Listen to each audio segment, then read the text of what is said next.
안녕하세요. 김중근 세무사입니다. 오늘 영상은 법인을 설립해야 하는가, 언제 어떤 방식으로 법인을 만드는 게 가장 유리한가, 그리고 법인을 만든 후 어떻게 관리해야 세무조사 리스크를 최소화할 수 있는가, 이 세 가지를 다루는 영상입니다. 저희 자람텍스는 대표님이 사업의 성장에만 집중할 수 있도록 법인 설립부터 사업자 등록 신청, 세무기장 서비스, 4대 보험 신고 대행 서비스를 원스톱으로 제공하고 있습니다. 법인을 설립하거나 개인 사업자를 법인으로 전환하기로 마음먹으신 경우 저희 자람텍스에 연락 한 통만 주신다면 쉽고 편안하게 법인 설립을 도와드리고 있습니다. 또한 법무사 법인 설립 수수료 30~40만 원 상당을 전액 지원해드리고 있기 때문에 대표님들이 실질적인 비용 부담을 최소화하여 법인 설립을 진행할 수 있다는 점 참고 부탁드립니다. 그러면 본격적으로 시작하도록 하겠습니다.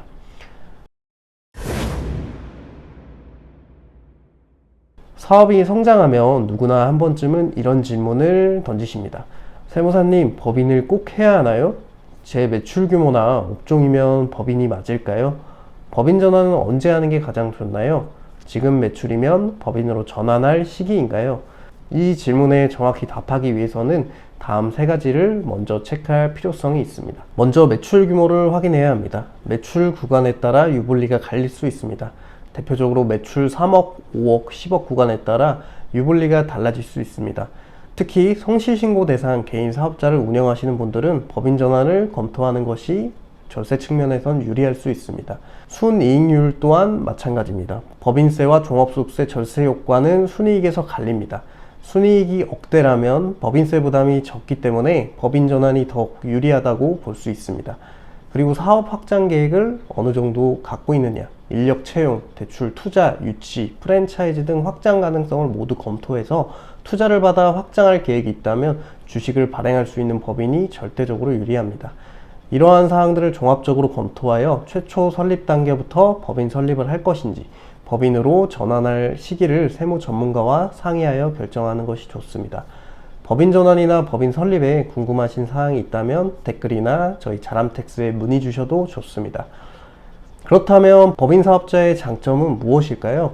기본적으로 법인을 만드는 주된 이유는 개인과 법인에 적용되는 세율이 다른 점을 이용하여 절세를 하기 위함입니다.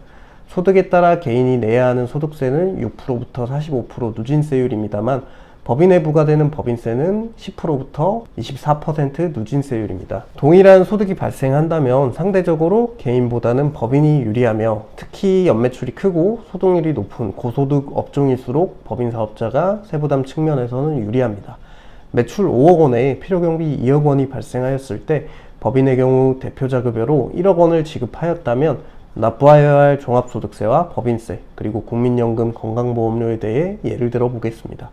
개인 사업자의 경우 38% 고율의 세율을 적용받아 약 1억 2천만 원의 종합소득세와 지방세 그리고 4대 보험을 부담해야 하지만 법인 사업자의 경우 약 6,400만 원의 세금과 4대 보험을 부담하기만 하면 됩니다. 물론 법인은 이익잉여금이 2억 원이 남아있지만 이는 추후 배당이나 자산 재투자를 통해 법인의 이익잉여금을 정리할 수 있는 방법이 있습니다. 그리고 특히 가족법인의 경우 가족에게 배당을 하거나 주식 이동을 통해 지속적인 절세 구조를 만들 수 있습니다. 종합소득세 못지않게 우리나라는 증여에 대한 세율도 높습니다. 자녀가 20억 부동산을 취득하기 위해 자금을 증여받는 경우 약 6억 원의 증여세를 납부해야 합니다. 하지만 가족법인을 설립하고 자본금 1억 원을 출자한 뒤 아버지가 20억 원을 법인에게 빌려주고 20억 원의 부동산을 취득한다고 해도 부과되는 별도의 증여세는 없습니다. 법인에게 개인이 자금을 대여해주는 경우 21억 7천만 원까지는 무이자로 빌려주더라도 별도의 증여세가 부과되지 않는 점을 이용하는 것입니다. 다만 이와 반대로 법인 사업자에게도 단점은 있습니다. 첫 번째로 개인 사업자와 달리 법인의 수익금을 자유롭게 출금할 수 없습니다. 법인은 개인과는 독립된 인격체로 대표가 법인의 돈을 출금하는 경우 사적 사용하는 것으로 보아 가지급금, 인정이자, 상여처분 등 세법상 제재가 따릅니다. 따라서 법인의 수익금을 사용하기 위해서는 근로소득이나 배당 등으로 처리하여 세금을 납부한 후 대표자가 수령하여야 합니다. 두 번째로는 법인으로 부동산을 취득하는 경우 취득세 및 종부세 부담이 큽니다. 가족법인으로 주거용 부동산을 매입하게 되면 취득세는 지역에 관계없이 12%를 적용합니다. 개인이 시가 20억 원 아파트를 구입할 경우 취득세는 9,200만 원이지만 법인으로 사면 주택수와 상관없이 취득세만 2억 4천만 원을 납부해야 합니다. 또한 종부세도 기본공제가 개인은 9억 원인 반면 법인은 공제액이 없으므로 법인의 종부세 부담이 더욱더 클 수밖에 없습니다. 그럼에도 이러한 장단점 및 구조들을 적절히 이용한다면 법인 설립이 세부담에서 이득이 되는 것은 분명합니다. 법인은 한번 설립하게 되면 자본금이나 주주 사항들을 쉽게 바꾸기 어렵습니다. 그래서 초기 설립이 가장 중요합니다. 이 기본 설계가 정확하면 법인 운영이 편해지고 부정확하면 매년 세무 리스크를 떠안게 되는 구조가 됩니다. 첫 번째로 법인을 설립하기 위해선 법인 내 상호를 결정해야 합니다. 동일 시군군의 동일 상호는 불가능하며 한글 상호 필수, 영문 상호를 병기하는 것이 가능합니다. 상호 중복 여부는 인터넷 등기소에서 확인할 수 있습니다. 상호는 장기적으로 사업 확장 시에도 중요한 자산이 되기 때문에 최대한 성의 있게 한 번에 제대로 정하는 것이 좋습니다. 두 번째로 정해야 될 부분은 본점 소재지입니다. 사업장 소재지는 각종 세제 감면과 중과세 여부를 결정짓는 핵심 요소입니다. 청년이 수도권 외 지역에서 창업하는 경우 법인세 최대 100%가 5년 동안 감면이 가능하고요. 수도권에 창업하는 경우 50% 감면이 가능합니다. 또 사업장이 수도권 과밀억제 권역에 있으면 부동산 취득세가 중과될 수가 있습니다. 법인 설립 단계에서는 이런 임대차 계약서는 필수는 아니지만 사업자 등록까지 고려하면 미리 준비하는 것이 가장 이상적입니다. 세 번째로 사업 목적을 설정해야 합니다. 정관과 등기사항 전부 증명서에 기재된 사업 목적은 법인이 할 수 있는 활동을 정해주는 법적 툴입니다. 너무 좁게 작성하면 향후 사업 확장 시기마다 등기 변경 비용이 발생할 수 있습니다. 따라서 다음과 같이 여러 업종들을 설정하는 것이 좋습니다. 현재 할 업종이나 향후 확장 가능성이 높은 업종, 자산관리, 임대 등 리스크 관리용 업종을 포함하는 것이 좋습니다. 법인 등기부에 기재되지 않은 사업을 영위하다가 이러한 경비나 자산들이 업무 무관 자산이나 경비로 부인되는 경우가 세무조사에서 종종 지적되는 사항입니다. 따라서 법인 설립 등기 시 최대한 포괄적으로 사업 목적을 설정하는 것이 좋습니다. 네 번째로는 자본금을 설정해야 됩니다. 현재 최저 자본금 제도는 폐지되었지만 100만 원 이상을 기준으로 시작하는 게 실무적으로 안정적입니다. 자본금은 금융기관 거래, 광급공사 입찰 등에 영향을 줄 수 있으며 최근에 대포통장 때문에 금융기관에서는 이체 한도를 부여한 한도계좌를 개설해주는 경우가 굉장히 많습니다. 한도계좌 개설 시에는 자본금이 적으면 보수적으로 판단할 수 있기 때문에 최소 기준은 지켜야 한도계좌를 풀 수 있다라고 보시면 될 것 같습니다. 다섯 번째로는 주주 구성과 임원을 정해야 합니다. 주주 구성의 경우 별도의 제약 없이 자유롭게 설정할 수 있습니다. 가족과 미성년 자녀 또한 주주로 구성할 수 있으며 자본금만 납입할 자금만 있으면 됩니다. 다만 공무원의 경우 법인의 최초 발기인으로는 구성될 수 없기 때문에 법인 설립 시 주주로는 참여할 수 없습니다. 그리고 자본금 10억 미만의 법인의 경우 대표이사 1인으로 하여 설립이 가능합니다. 설립 경과보고를 위하여 주식을 소유하지 않은 이사 또는 감사 1인이 추가적으로 필요할 수 있습니다. 보통 1인 법인의 경우 대표이사 1인과 주주 대표 100% 지분 그리고 주식 지분이 없는 감사 1인을 임원으로 구성하고 있습니다. 이후 감사를 해임하는 경우 별도의 해임 등기 수수료가 발생할 수 있다는 점 참고하시면 좋을 듯 합니다. 또한 지분 구성은 향후 상속증여, 가족법인의 절세 전략에 큰 영향을 주기 때문에 처음부터 세무 전문가를 통해 설계하는 것이 좋습니다. 그리고 법인 설립 시 정관, 발기인 총회 의사록, 취임 승낙서, 조사 보고서 등 정확한 법정 문서 작성이 필요합니다.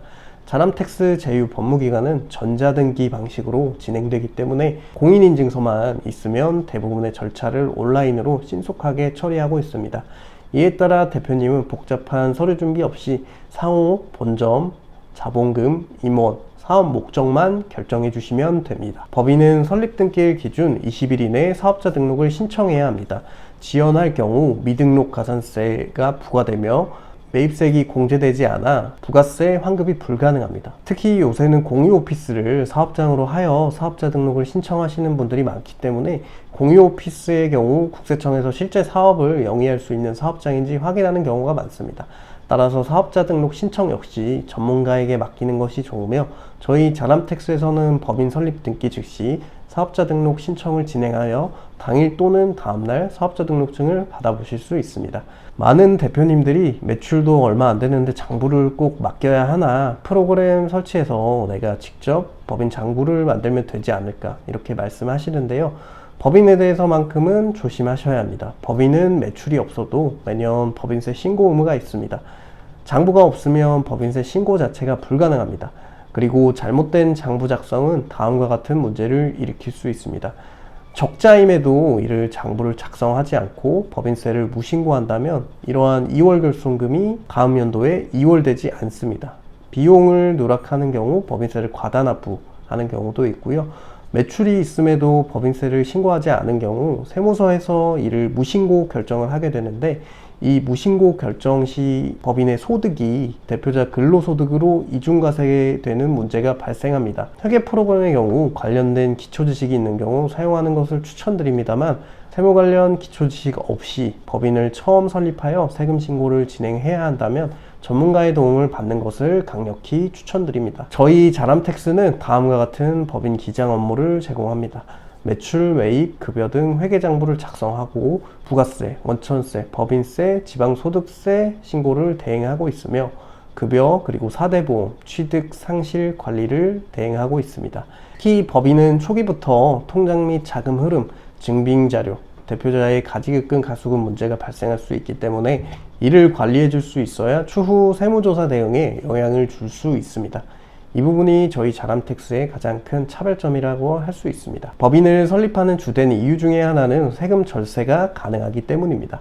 법인은 어떤 지역으로 사업자를 내느냐, 대표자의 청년 여부, 업종, 그리고 여러 가지 조건에 따라 적용받을 수 있는 세제 혜택이 달라지게 됩니다. 다만 법인의 자금을 대표가 함부로 유용할 수 없다는 점, 특수한 경우에 법인이 오히려 세금이 더 많이 나올 수 있다는 점 등이 단점으로 있습니다. 다른 세무사님들도 기본적인 세무 업무 처리는 모두 다 비슷하게 잘 하시는 분들도 많을 것이라 생각합니다. 하지만 저희는 세무 업무 처리와 더불어 국세청 관점에서 어떤 부분을 주의해야 하는지에 대한 조언을 드리고 세무조사 리스크나 재산관리 부분까지 모두 관리해 드릴 수 있다는 것이 저희 자람택스의 차별점이라고 할 수 있습니다. 또한 법인 설립, 전환을 지원하기 위해 자람택스의 세무기장을 맡겨주신다면 별도의 법무사 사무실을 알아보실 필요 없이 연계된 법무사 사무실과 함께 법인 설립부터 사업자 등록 신청, 세무기장까지 대표님은 사업에만 집중하실 수 있도록 진행하고 있으며 법인 설립 과정에 소요되는 법인 등록 수수료를 지원해드리고 있으니 상담 링크를 통해 연락해 주시면 감사하겠습니다. 법인 설립 및 세무관리로 고민하시고 있거나 법인 전환 도움이 필요하시다면 부담 없이 상담 신청 남겨주시길 바랍니다. 제가 직접 도와드리겠습니다. 지금까지 김중근 세무사였습니다. 다음에도 유익한 세무 정보로 돌아오도록 하겠습니다. 감사합니다.